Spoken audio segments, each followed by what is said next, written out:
DS ലേഷ്വർ വ്ളോഗ്സിലേക്ക് എല്ലാവർക്കും സ്വാഗതം. ഇന്ന് മോന് സ്കൂളിലോട്ട് പോവുകയാണ്. ആദ്യത്തെ ദിവസം 1ാം ക്ലാസ്സിലോട്ട് പോവാണ്. അപ്പോൾ അവൻ ഒരുങ്ങിക്കൊണ്ടിരിക്കുകയാണ്. സ്കൂൾ ബസ് വന്നതും അവൻ പോവും. ഇതാണ് അവൻ്റെ യൂണിഫോം. ഇത് യൂണിഫോം അല്ല, ഇത് സ്പോർട്സ് യൂണിഫോമാണ്. ഇന്ന് സ്പോർട്സ് യൂണിഫോം ആദ്യത്തെ ദിവസം ആയത് നന്നായി. എന്തായാലും നമുക്ക് വീഡിയോയിലോട്ട് പോകാം.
മൂത്ത മോൻ്റെ സ്കൂൾ ഓപ്പണിംഗ് ആണ് കേട്ടോ ഇന്ന്.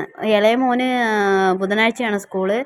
അടുത്തൊരു വീഡിയോയിൽ കാണുന്നവരേക്കും എല്ലാവർക്കും ടാറ്റ ബൈ ബൈ. എൻ്റെ വീഡിയോ കാണുന്നവർ കമൻ്റ് അടിക്കണം, സപ്പോർട്ട് ചെയ്യണം. എൻ്റെ ചാനൽ